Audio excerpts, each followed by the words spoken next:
In today's episode, we are going to be doing a partial breakdown of the big, beautiful bill. We wanted to be part of bringing tech solutions to the world. Our guest today is Eric McShane, the co-founder and CEO of Electroflow Technologies. About 99% of this crucial battery material is made in China. Whether or not you're an investor or a founder in the battery space, this will be very helpful for you. If they cut off that supply, you can't really make the most affordable batteries in the US. The OBBB is sort of accelerating your need to make more domestic content faster. So in my opinion, I think the way to become competitive again on the global stage is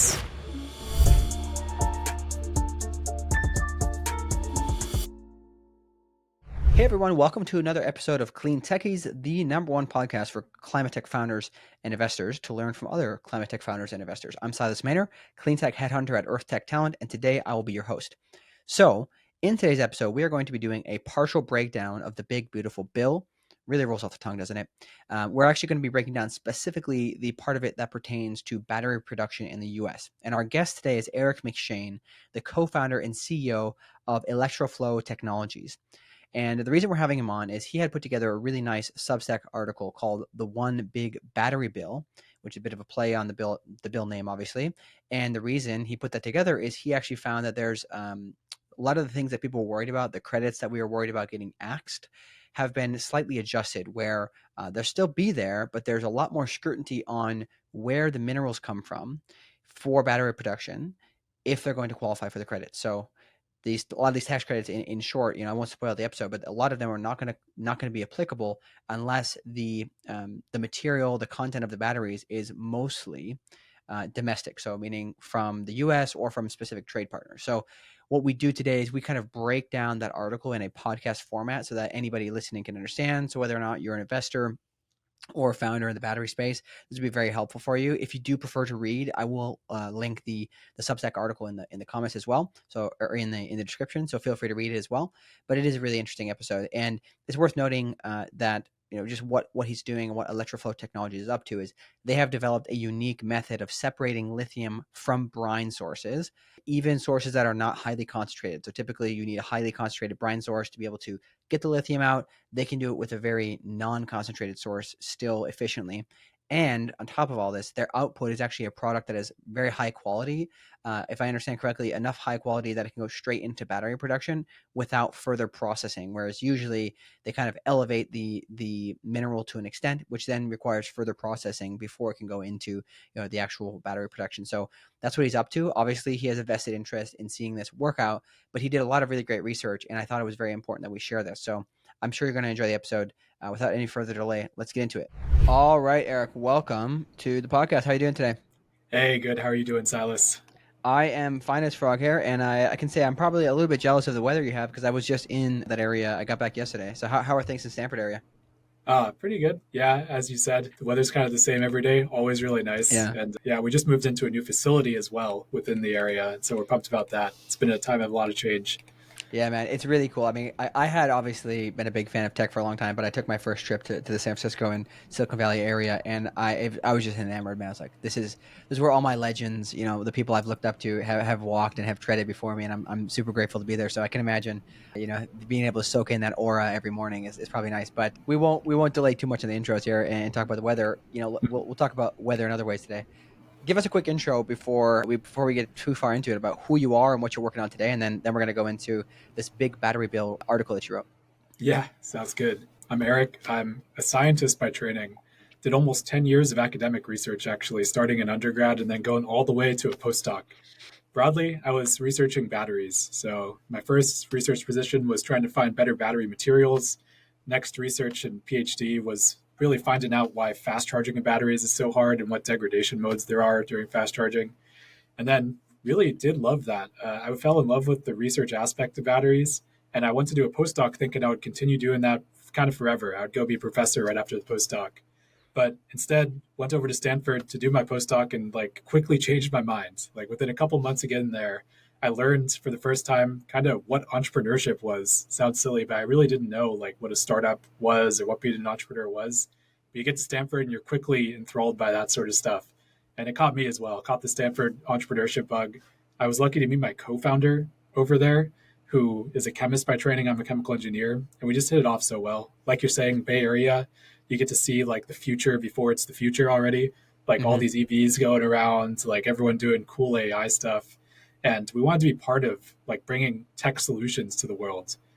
And so, we got to thinking like, what has our skill set enabled us to do that's going to really move the needle? And like I said, I was researching batteries. He's a really talented chemist that actually, fun fact about Evan is he has the record for most metals put in one nanoparticle using colloidal methods as a postdoc.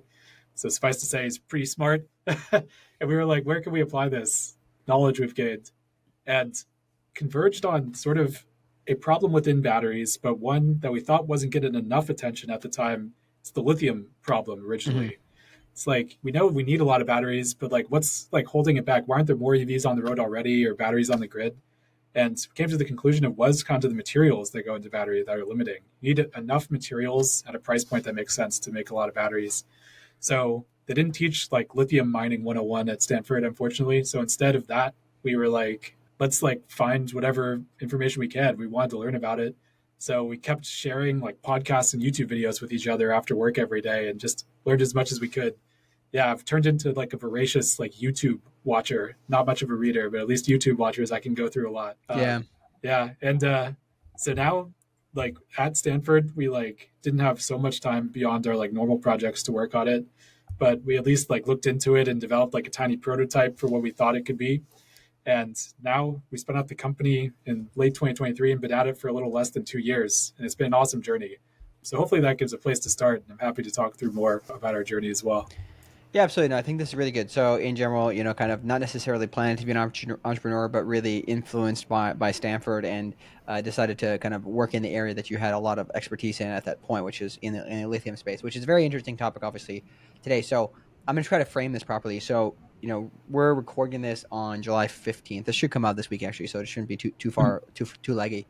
But just recently, the big, beautiful bill was passed, and a lot of people in the clean tech space are obviously really worried about what this means for it. A lot of analysis being done about what it is. And then I came across your LinkedIn post, which is quite interesting. You reframed it that it's actually quite good for at least the battery space, right? And yeah, I think you titled this article you wrote what did you call it? Big battery bill, I think that's what you called it. Yeah, that's right. So Yeah. I wanted to I think we should dive into this first, kind of help us break down what this is, because you've spent, according to you, you spent a lot of time understanding what it's all about and Mhm. how it's going to actually hopefully help the battery industry in America. Yeah.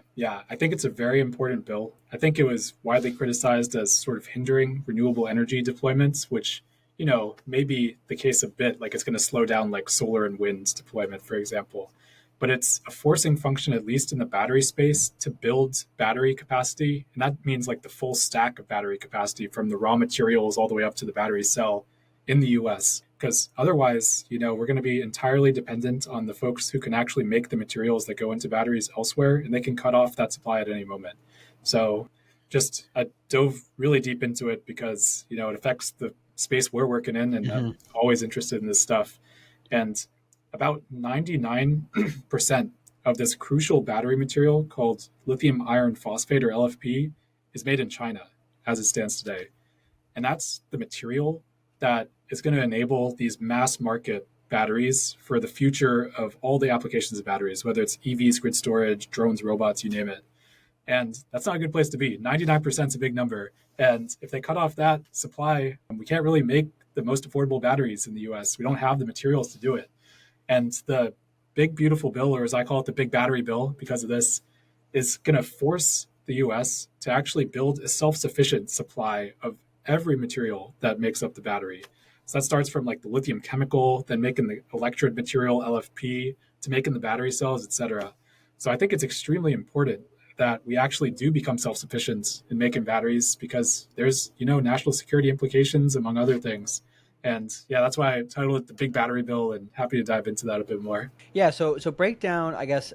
Again, you're gonna have to explain this to me and to our audience, like as if I know Yep. nothing and Mhm. as if I'm five, right? Because we want to make sure this is really simple. So Mm, the premise here is that the IRA was going to get gutted, right? But mm, in mm. general, a lot of those things were not gutted. So can you just explain like what were the core things that people were worried about when it comes to batteries, and what are they titled? Who does it affect? Let's start just with the actual kind of, I think if I'm not mistaken, it's the 45X credit. So you can kind of break this down for us. Yeah, sure thing. Yeah, the 45X credits apply at the material level. So for lithium production at the electrode level, so LFP production, and then the cell level. So you get some credits for making the cell in the US, and then even the system level as well. But this was always the case, in the original IRA. But what the BBB changed is that some of these credits, sort of decrease in their favorability over time. So, Mm-hmm. like you had some sourcing requirements from domestic materials in order to receive these various credits before. And the BBB is sort of like accelerating your need to make more domestic content faster, which, you could say that hinders the deployment because you have to, make these potentially more expensive by getting more domestic content in the near term. But also, it's a huge forcing function to make materials that we need onshore, or at least at partners that have a trade agreement with the US. And so now with the BBB, one of the things I really focused on in the Substack article was that there's a new provision that requires you to have enough domestic content, even in the most upstream portions of the supply chain, in order to qualify for later downstream credits. So, for example, like a common loophole that might have been exploited before is that you can make a battery cell in the US and receive the credits associated with that from 45X, but then you could buy your active material from China and still qualify. And this is, for example, LFP is 99% made in China. Almost everyone would have had to do that to make these types of batteries. Now that's not allowed anymore. As of 2026, you got to have some domestic content in your battery. And if you use, for example, LFP from China, you automatically are disqualified. It takes up about So 40% the cost of a battery. So is that if you have even just a tiny bit of LLP from China, or if you have like, what's the percentage? Do Yeah. they specify? Yeah, it starts at 60%. That's the most sort of generous you need So you need domestic content. 60% domestic. Yeah, and then it gets more stringent over time. And Okay. like I said, the LFP cathode's about 40% the cost already. So if you use an LFP from China, you're automatically disqualified even in the near term, and it's going to get harder over time. Yeah, And so you're saying that there's effectively no production of this in the US currently, is that correct? that's correct. 99% made in China. Yeah, Okay. crazy to think about. Yeah. So where are we going to find this from? Like obviously you can maybe talk about what you guys are doing, but Yeah. where do you see this going? Like if this is a requirement by 2026, right? People want to get access to these credits. Where are they going to get it from? Can it come from other places that are not China? Hey guys, Silas here. A quick interruption. If you're a founder similar to Eric and you're kind of a similar situation where you're scaling up your technology, cash is tight, but getting the right talent is also very, very critical, I'd love to discuss talent acquisition with you. As most of you probably know, the way I actually pay the bills is I run a search firm called Earth Tech Talent, and we specifically place top engineering and sales talent at clean tech startups in the United States. And the best part is that we do this for roughly half of what other firms charge. So if you're growing your team and you want support from somebody who has been there for a while, I've seen kind of what makes or breaks a team, reach out today. You can do so at earthtechtalent.com/contact. That's Earth with no A, ERTH, techtalent.com/contact. And we'll love to chat with you about your needs. Just feel free to also give you any advice that I can. And if you guys are looking to work with a recruiter, glad to help you out there. All right, back to the show. Yeah. So I think there are a couple options. We could use the same processes or, analogous processes that are used in China to make this material. But unfortunately, we don't have the scale. We don't have the know-how. It's going to be more expensive in the US if we use exactly the technology used in China to make these materials. So in my opinion, I think the way to become competitive again on the global stage is we got to do a new way of making these materials. And that is kind of what we're trying to do at Electroflow, turns out. Electroflow, we've just recently developed a technology to start from the original lithium resource, this salt water that's naturally occurring called brine. And we can, in 3 steps, convert that to LFP. And it's completely different from how everyone else does it. The normal supply chain takes, give or take, 10 steps to go from like a saltwater lithium resource to a cathode material like LFP. We've invented ways to condense this down to just 3 steps. And we think we can make the cheapest LFP in the world by using this technology. Mm-hmm. And so I'm assuming you've proven this kind of on a bench scale and very small, but you guys need to scale up. Is that correct? Yeah, that's right. And we're going to scale it up as fast as possible. But yeah, right now we're at more of the bench scale. Yeah. So, okay, we'll be realistic about some of these things because I think I obviously love innovation. Otherwise, I wouldn't do this Uh, podcast. I wouldn't do this work. But, for anybody who's like, hey, listen, like we need massive production right now. Like, do you foresee where they might end up sourcing some of this stuff? Are there other mm, options of like people, like other partners that are going to be able to bring this stuff in, or that they can take their know-how and just, plop it in the US and then ship in the minerals? I guess one option is we could license technology for making these LFP material from China. And it's a little bit of a gray area. Like, if you do exactly that, are you going to be compliant with all the IRA incentives? But yeah, like I said, it's going to at least initially be more expensive to do that. You got to pay the licensing fee. Plus, we Yeah. don't have the scale yet. So yeah, I'm a big proponent of new innovation that inherently Yeah. makes it much cheaper. Yeah. Because in general, what you're pointing out is that even if we take the kind of existing know-how or whatever, we're going to run into a point where batteries are going to become more expensive, correct? That's right. Yeah. Like in the near term, if we just use the same old processes, it's going to be more Yeah. expensive to do it domestically. Okay. Yeah. Interesting. And then what is the viability in the first place of, even if you understand this, of shipping in the minerals? Like, do we have the mineral production here that we can actually, if we can create processing, we can do it in the US, or do we still not even have a lot of that minerals? Yeah, if we look at specifically lithium, which is at least in LFP batteries, that's the one critical mineral. Lithium is the one critical mineral that needs to make an LFP battery. Only about like 1% or so of all the world's lithium is mined or extracted in the US. So even looking that far upstream, it's pretty dire. That being said, there's some free trade partners that produce a fair amount of lithium, like Australia and Chile. So if we really needed to, we could like get lithium, albeit at like the price point that they set.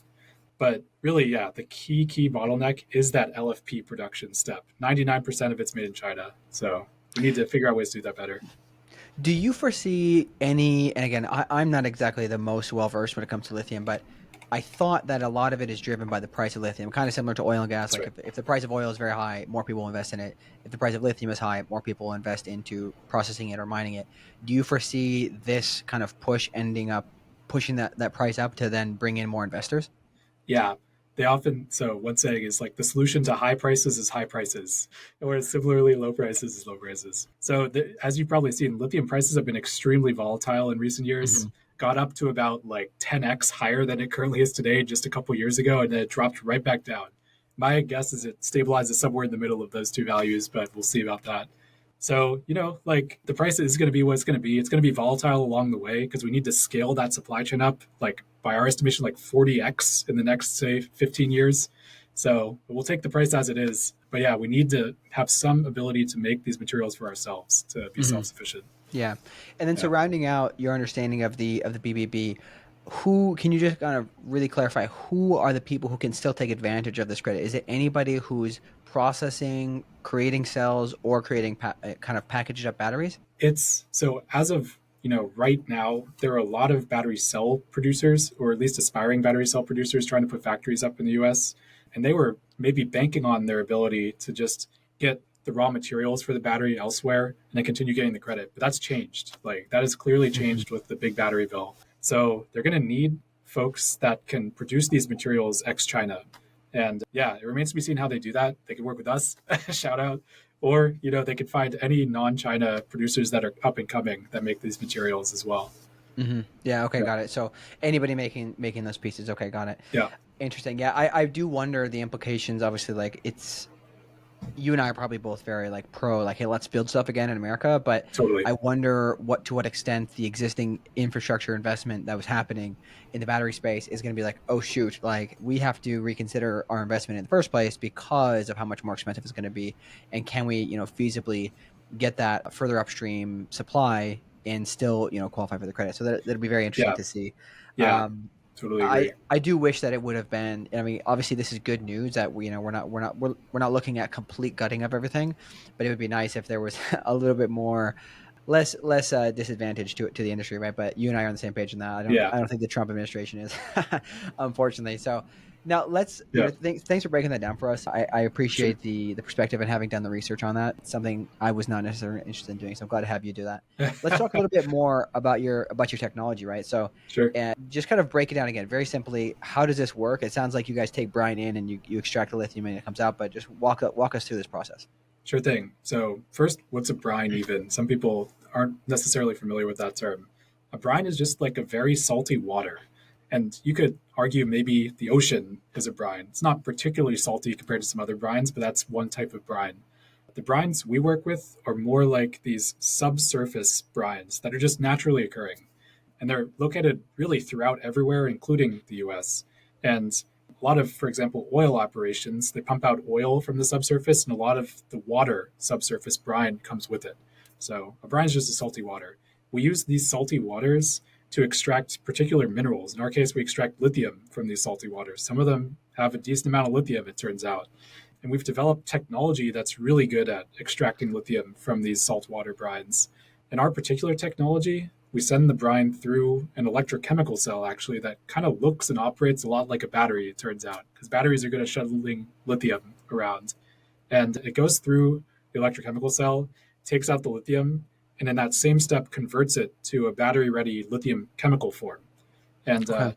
this is important because in our understanding of the existing supply chain, it's more like 6 different steps are normally required to go from a brine to a lithium chemical. We do it all in one step. So off the bat, that's our core innovation that's enabling even the downstream effects of that.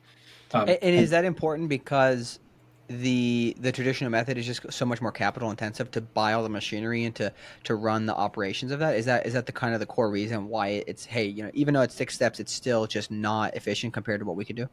Yeah, taking even a step back from that, the existing methods of getting lithium are actually not necessarily what we're trying to do. So our methodology is a class of DLE, or direct lithium extraction. And that's been, an up and coming way of getting lithium for years, but no one's really cracked the nut on making it fully commercial yet. So actually the existing methods are much different. About half the world's lithium is you extract it from a rock, like traditional mining that you imagine Mm. when you hear the word mining. And then the other half of the world's lithium does come from a brine, but it's not a lithium extraction process like I've described with our technology. You actually pump the brine to this big pond, and you just let the sun evaporate the water and pluck off the lithium after enough time. Yeah, it was amazing to us jumping into the space, but that's actually how it's done. About half the world's lithium is obtained from these big ponds that you just let the water evaporate from. So we're doing like the next gen. That's clearly like got some environmental and cost benefits. These DLE, or direct lithium extraction processes. Yeah. Yeah. Okay. Got it. Yeah, that's helpful. I think we've had it's been a while, but we had somebody who talked about this a little bit in the past. Just like the conventional wisdom or the conventional method of doing this is just completely different, right? Completely Yeah, slow. No, it's, hey, we've been doing this because that's just how we do it, right? that's right. So that's interesting. So in terms of your guys' journey right now, so you've done this at the bench scale. What does the next steps look like for you guys too? Because I can imagine that if you're trying to really take advantage of this, you need to move quickly to be able to get some sort of production amount ready to be able to go to market and to do it in a way that people can trust that, hey, the quality is going to be good enough that we can put it into our batteries. Or I shouldn't say good enough, it has to be very high quality to actually go into the battery. So can you talk more about what these next steps look like for you guys? Totally. Yeah. And so even after the lithium extraction and conversion step, we've recently developed a way to make all the way to the LFP cathode material. So that's really our end product, is that LFP cathode material that's 99% made in China. And to understand sort of like what specs and what purity folks want, we've just been talking directly to people that would buy these materials within the US. There's no shortage of demand for it. People are looking for ex-China LFP materials, and we just get exactly the specs that they want in these materials from the customer directly, so that we can plan our technology development based on the specs that the people want. And that's been an awesome journey so far. We know we're trying to get enough material to start the qualification process with some of these customers Yeah. as well. Requires, order of magnitude, couple kilograms to get the qualification process started. So we're not quite there yet, but we're scaling up, and especially with upcoming fundraising, we think we can get there really quickly. Is it pretty uniform what people are looking for from a specs perspective? It's I don't know. It's give or take fairly uniform. But some people want like specific things like better compaction density to pack as much energy as possible into a small space. Things like that. The chemical composition is fairly uniform, and the impurity specs are pretty uniform Hmm. across all the customers. And so as you guys are doing this and you're trying to figure out, hey, how can we benefit from this? And this is a big push, obviously, and it's going to be a pain in the butt for a lot of people that they need to solve. Are you going to market from a perspective, hey, since we're only going to be able to produce smaller amounts, let's go to the really specialty producers, or are we going to go for, hey, there's a large producer, they're going to need lots of this stuff. We're just going to try to go for, maybe the quality doesn't have to be as perfect, but because they're such a big producer, we'll be able to get the margins that we need to build it. Yeah, we're going to try to sell at first within the US, most likely, because you can demand a significant premium in the US for selling the same LFP material as you can sell in China, just because it's such a nascent industry ex China. And there's some ideas we have for initial customers, even within the US as well. Things like university labs that buy at small scale, but typically buy at a premium compared to these much larger buyers. That's attractive to us. And other similar types of customer profiles we're looking at as well. Okay, interesting. And Yeah. then, so you gotta forgive me because some of these things I don't remember all the nuances here. But when you compare what you guys are doing to some of the other people who have tried to do this kind of similar process, where it's like, brine in, lithium out, what are the big innovations that you guys have, and what are the big differences compared to the other technologies? Because I know there are other people who have been toying around with this. I don't know them super well though. Yep. Yep. The biggest differentiator we have is if you run into any DLE or direct lithium extraction company, really their product is lithium chloride, which is really like a precursor to a battery material. But we figured out a way to make a battery ready lithium chemical stream directly in one step from brine. That's a huge differentiator. Like I said, there's about 6 steps normally to go from brine to lithium chemical. We do it all in one. And that, in so doing, we save a ton of capex because you delete process units, and even opex as well. It's very low energy, things like that. So Hmm. that's the biggest difference between what we're doing and other DLE. Interesting. So effectively, the output is way more valuable than just a pure play commodity that still has to be processed, right? Right, That's right. like one of the big step up factors, and you're able to do it in one step, which is pretty insane. Obviously, I wish you could share the secret sauce on here, but I'm sure that's confidential. Yeah, Um, but let's see here. What else I wanted to ask you about? Right now it's a really interesting time to be a founder in climate generally, like just being a founder right now. Like there's a whole different landscape of, there's a lot of interest in the defense space with the government, there's a lot of interest in AI, but yet you're working in kind of this hard tech climate world where it intersects with a lot of things, right? I can imagine that there's definitely going to be some focus on working with defense because of the batteries and drones and things like that. But how do you, like, I don't know, this is really, amorphous question, but how do you visualize being a founder in this time? Like, why does it excite you specifically to work in this particular space? What are you most excited about in terms of the current environment? totally. Great question. And I think this has evolved over time for me. Like, I originally was thinking, let's get into the lithium space because we can make more batteries, which is going to help power clean energy and really let clean energy proliferate throughout the world. And that's still important to us. But I've become really, really fascinated and interested by, now I'm like most fascinated and interested by like the idea of like building real stuff. Sounds Hmm. silly to say, but I think factories are super cool. Yeah, and like factories are not like your grandfather's factories anymore, where it's not like a sweatshop anymore. Factories have a ton of cool technology, and I didn't get an appreciation for that until we're like now trying to build like our own mini factory. In research, like you don't think about how is the thing made that you're making. You think about like, how can I adjust the chemistry to do XYZ? But it makes it a really rich problem to like think about not only the widget but making the widget. And that just has been so cool. Like just finding like suppliers of the various things that go into our cell stack is cool to me. Like seeing how these various machines work that can churn out like a flow plate that goes in our stack is pretty cool. Yeah, once again, I'm becoming a voracious YouTube watcher to learn a lot of this. But yeah, I think that's one of the coolest things for me being a founder now. Do you find a lot of resources through the communities that you have with Stanford, or some of your early investors? Like, are there actually a lot of hardware related resources? I would say so, yeah. Stanford like helps a lot on the more fundamental side. Like our contacts there are mostly in the academic research space, and we still do keep in contact with folks there to get insight into like how we can do things better. And our investors are like a different type of advice and input. They've like seen companies scale from the bench like we're at to, huge companies. Like one of our big investors, actually both of our biggest investors invested in this company, Solugen, which Hmm. they saw from the super early days. And now they're making huge factories. They're already a unicorn even. So they can help us with, things like lessons learned along the journeys like that. And that's really cool to see as well. How was understanding the go-to-market strategy for you? Because obviously, as a technical person, there's this typical like, hey, most like PhDs, they have a product or they have an idea, but they don't know how to go to market. Like, how was that learning experience for you, and what would your kind of like what was your core reflections on how you figured that out well? Yeah, yeah. Like you said, I mean, a lot of VCs or investors generally would look at two PhD founders and be like, let's make sure this is not just a science project. And we take that to heart. We're trying to move like as fast as possible. Like we're going to prove to them we're not a science project, and we like love the idea of manufacturing stuff. For me, like I didn't have a formal business training. I didn't take any business classes as an undergrad or PhD or anything like that. But once again, it's like something you can like pick up on the job, I think. And through YouTube and podcasts and things like that, I've been trying to consume as much as possible to that end as well. And, it's a lot like you can apply engineering and physics and chemistry principles to business as well.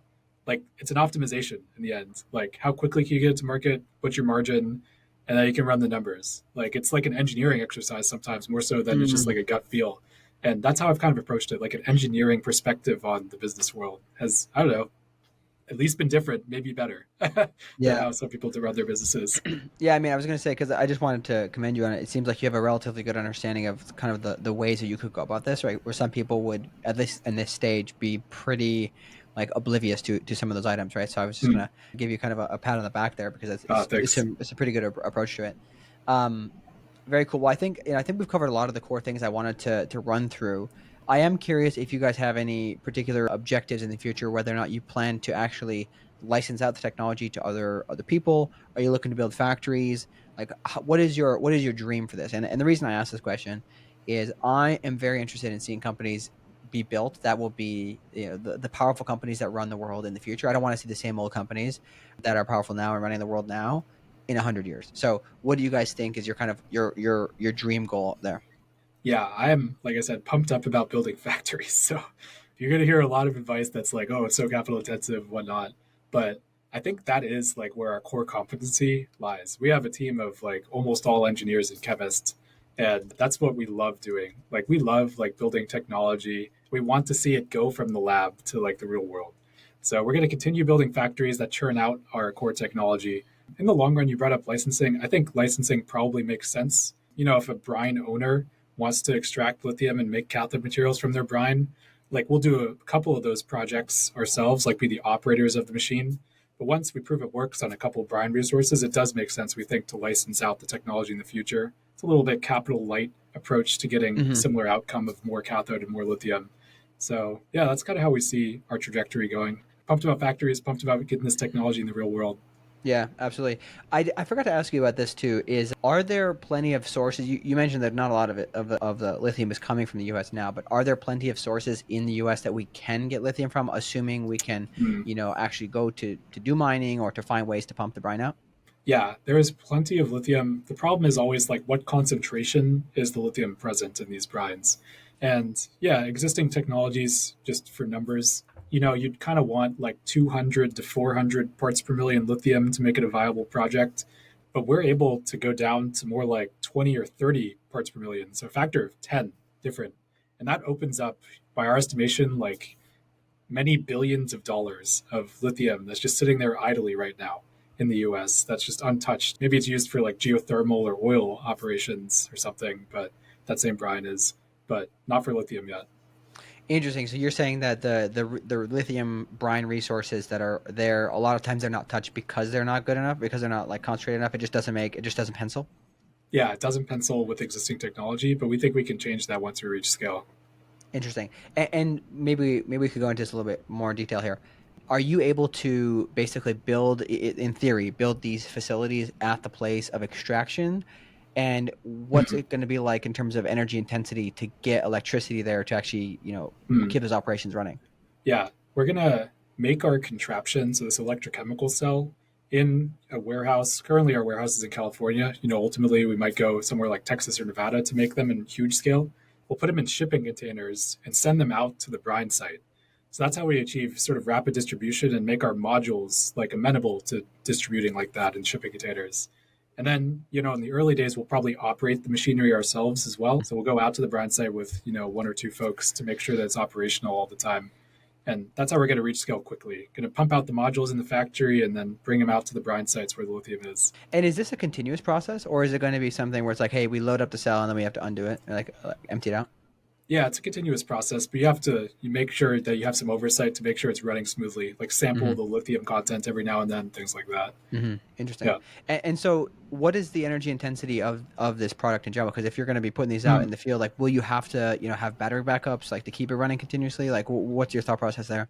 Yeah, our electrochemical cell uses very low energy, it turns out. Interesting. So it's a voltage that's quite low, and it then corresponds to very low electricity requirements for the cell as well. And our goal in the first place is to deploy at some, brownfields type projects, like an oil operation that has Hmm. lithium containing water. And they typically have a decent amount of energy Power. already on site. So we could draw from that. We're not going to take a huge amount of energy from their existing operations. Interesting. Okay, so you shouldn't have grid constraints as you're trying to solve the grid constraints.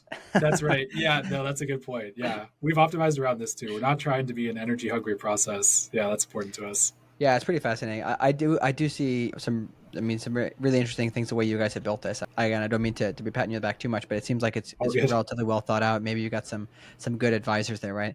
But Yeah, let's say so. anything I guess that you want to kind of wrap up with? What are you looking forward to the future? Any calls to action or anybody if they're listening who can help you? What are you looking for? Sure thing. We're, currently in the midst of raising our next fundraising round. So when this comes out, we'll officially be kicked off as of today. It's a couple days away. And we would love, any inbound from interested investors that like our mission and like what we're doing here. So that's one thing immediately coming to mind. And then, ultimately when we do raise that, we'd love really motivated, talented engineers that can come join us. And like I said, once we wrap up the fundraising, we'll have the resources to go and hire all of you really talented engineers. But once that's in place, we would love to have inbound from folks that are really passionate about the problem we're solving and would love to help us along the journey. Yeah, and what about pilots? Like, do you guys have pilot projects lined up already? Any particular if there's any interested parties listening on that space? Yeah, so we've done our first deployment at a geothermal site. That was really great for learning. We proved that the technology from the lab works very similarly when you deploy it in the field, which is reassuring. Now we just got to scale the thing up and actually produce meaningful lithium from that in the next deployment. And we have in the pipeline a couple more like brownfield type pilot projects. So stay tuned on that. Okay, nice, man.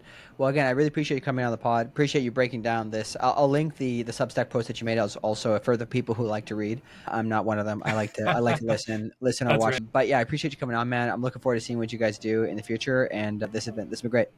Yeah, thanks. Likewise, Silas. Looking forward to keeping in touch.